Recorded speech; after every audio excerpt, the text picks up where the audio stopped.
Hi, this is a short video. I will share 3 quick tips from my experience of managing a decontamination of a property that was used to manufacture methamphetamine. My name is Patrick Rankin. I'm the Director of Good Neighbors Property Management.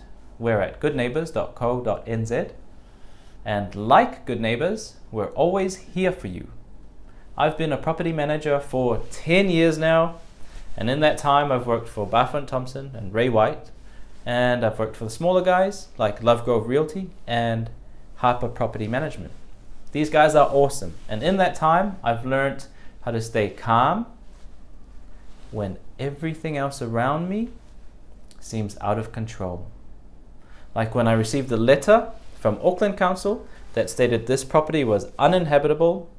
It was a cleansing order, and it went on to include the details of the police bust on the previous tenants while they were cooking. So here are 3 quick tips on how I managed this decontamination process. So tip 1 was to have good insurance. Now, I've said it so many times, I'm sure all the landlords have seen it everywhere, get landlord insurance, but it is key. Spend some time, get some advice, get some good landlord insurance, and put it away for when you need it. Tip 2 is health and safety.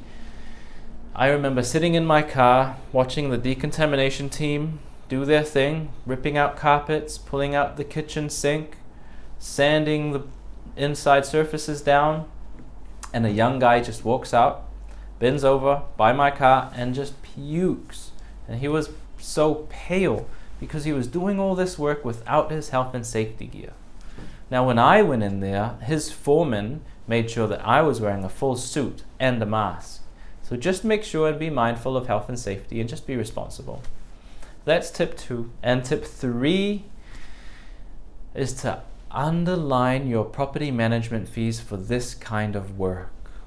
Now, property management is based on a fee, a percentage of the rent collected, and a percentage added on to any invoices that we process for the time it takes us to arrange it. Now, a $30,000 decontamination invoice was too much, so I would recommend just sorting out a set fee or not taking on the work at all, because don't be fooled. It was very time consuming, and this job almost drove me around the bend. The house was broken into twice. One of the times the decontamination team's equipment got stolen, so they had to get new equipment in to finish the job.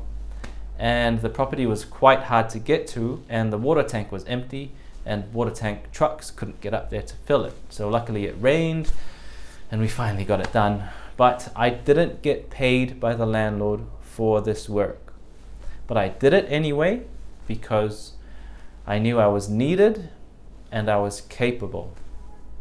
So tip 3 is make sure you get your fees underlined, and then don't worry about it, do your best. So those are my 3 tips.